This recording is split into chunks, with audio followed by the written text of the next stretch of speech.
What a season it's been for the DHL Stormers. It's been fantastic. It's an all-Southern Hemisphere final of the United Rugby Championships. We'll see the Bulls hopefully being annihilated by the DHL Stormers this weekend. And I say that because they've had a great season. It's been spectacular for this man, although he's been very injury prone this season. Scarra Ntubeni, it's lovely to catch up with you, mate. Always good to see you. Always good to see you. You and I are going to spend some time in this beast over here, which is a BMW. That's the X3, the M40i, which is a monster of a vehicle. Yeah. You're a monster of a front row player. So at the moment, like I said, just unfortunately not to be playing in the finals this coming weekend. But we're going to find out about a boy from East London, went to Kes, and is now possibly one of the best hookers in the world. No. Let's hop in the car and catch up with a superstar. Let's hop in. I'm driving because you're injured. I'd love to, but yeah. So Scarra, here we are inside the car. You make yourself comfortable. There's a little lever down the side there. Got it. Woohoo! How is the injury coming along, by the way? Good. Like, I think I'm ahead of schedule. Yeah. Yeah. I think you'll be right. How many weeks? Doctor says 6. I say 4. I say 3 weeks. More like months. Yeah. Really? Months? Yeah. 6 months? No, I've probably got 7 months left. Jeez.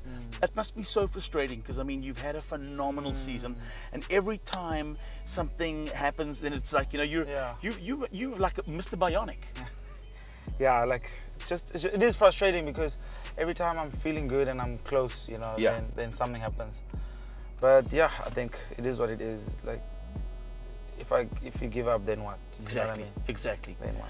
So. And you're still young, so I mean you've got plenty of and plenty of time to just kind of rest ahead of a very important year next year that I'm gonna call that you're going to be a part of a little trip to Paris, the French. We are going to be blessed by them. Yeah, I'd love to. Talk to us about this massive final this weekend. I mean, could it have ended in more dramatic fashion than having the Bulls play the DHL Stormers in Cape Town? Yeah, especially I think the way both teams started the season. Yeah. Most or all the South African teams. Yes. We were on tour quite early and we were struggling quite a bit. Yeah. But yeah, things turned and I think off the field as well, we've had quite a bit of heat. Yeah. Heat. So I think having a final is like the total opposite of what we thought. Sure. I think even Dubbo himself, when he predicted, he said he would be happy if we ended 8th, 9th. Yeah. So to be in a final is something we all, even though we play, we didn't think we were going to be in the final. Yeah. Let's take you back to the beginning. King Edward School, it's a great sporting school. Yeah. I think known for, I guess, rugby and cricket. Some of the country's finest have come through Kes. Yeah. Born in the Eastern Cape, where did that love and passion, as your crutches go flying behind us, where did that love and passion for rugby come from? I think where I grew up in King Williamstown, being at Dell College, I think before going up to Joburg. Sure. Rugby in the Eastern Cape is massive. People play it. I remember us making rugby balls out of energy bottles and those old orange bags. The orange bags. Oh yeah, the actual orange bags, stuffing them and then sewing them up. Stuff them up, and then use that to be a ball. I think that's where it started, and then seeing a lot of people from the Eastern Cape come out and play professional rugby and seeing them on TV. Yeah. So I think that's where the love actually started for the game. But even going up to Joburg, that was just purely for schooling. It wasn't for rugby. For rugby, yes. Rugby was a big thing of it, but never thought that it would go further than that. And then it did, because it was at school that you realized, hang on, there's a talent there. And were you always in the front row? Did you start in the back line? Yeah, I did start in the back line, junior school, and then as I got older, the bum got bigger, stopped growing. So then I started moving up. Then I was a flank for a long time, flank 8th man till about grade 10, grade 11. Yes.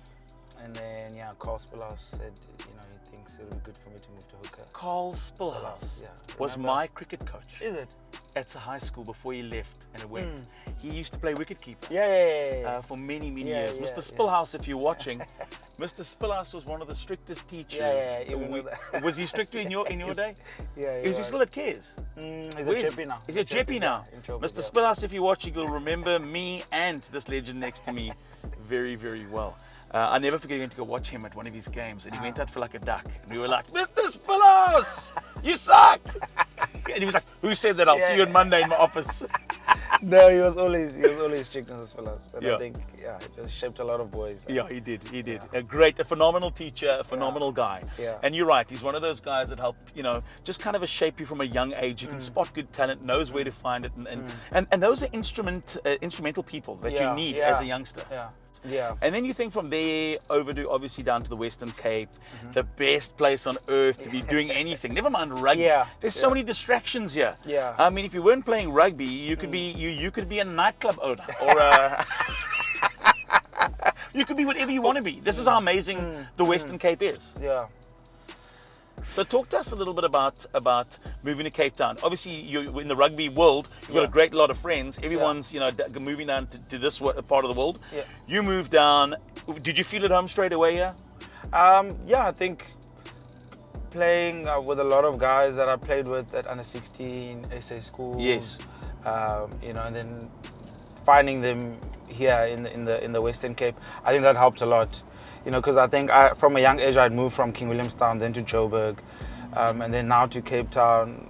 All before I was 18. So getting here and getting here and finding guys like Frans Malherbe, Sia, Dion, Nizam Kar, correct. guys that I played with, through all the ranks, and some of them were from here. So at least you felt like you had some family. Yeah. And I think we made a lot of memories, and I think a lot of that core group of guys, Damien Dialende, have gone on to do some special things. So I think it's quite a special group that we had, and just like that bond, and I think on the field, I think that just expanded to off the field. Yes, it's a brotherhood. So away from the game, you felt that bond and connection. Exactly. And besides playing rugby, you got a lot of things that are, as a sport-loving person, you got a lot of commonalities with the people that you spend most of the week with playing rugby. So now, away from rugby, how do you relax and unwind? Are you into music? If so, what kind of music are you into? I think away from rugby, I try and I think the last time I was injured, proper injury, like 2016, 2017, I spent a lot of that time trying to learn and find new things. Yes. So I started doing sort of more business stuff, and I think that's been good for me. Yes. Because I think in rugby, I think we've spoken about this before, you get stuck in this bubble of, you have everything, or you get spoiled, and, and the moment you get injured, those things fall away. Yeah. So you slowly learn that this thing's not going to last forever. Sure. So I've got a business that I'm working with some of my mates. Yeah, we're doing marine refurbishments. Now I want to speak about marine because somebody told me that you love sailing.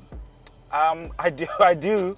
Only when I'm with people that I know, what they're doing. Because I'm not too.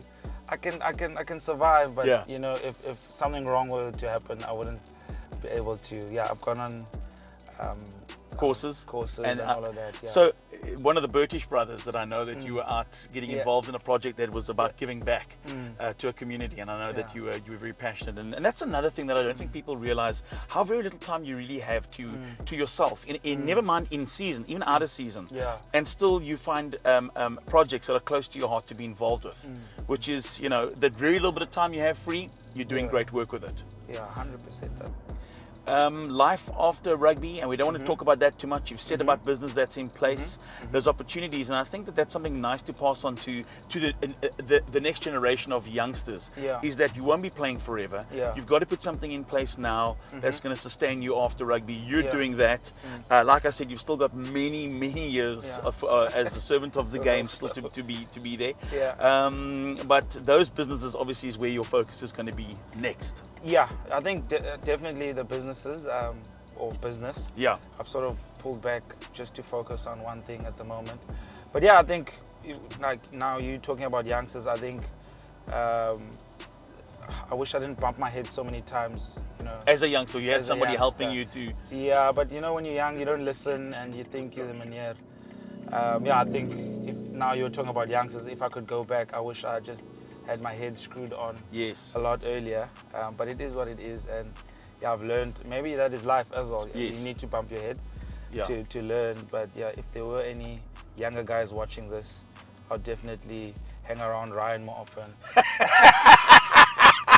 We're business partners. Yeah. We've got a whole lot of multimedia companies. Yeah. Scarra, listen, Yeah. all the best on the recovery, mate. I know No that worries. this is, you know, every single time you're back on your feet, it's almost like every time you come back stronger. And I love that about your mindset.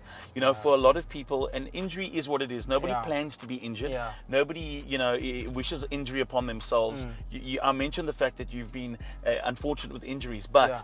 your mental capacity in terms of bouncing back stronger than ever has really come through the season. I think every single time you've run out for the DHL Stormers, every single time you've been out there, the crowds love you because you're an impact player that really works hard at your game.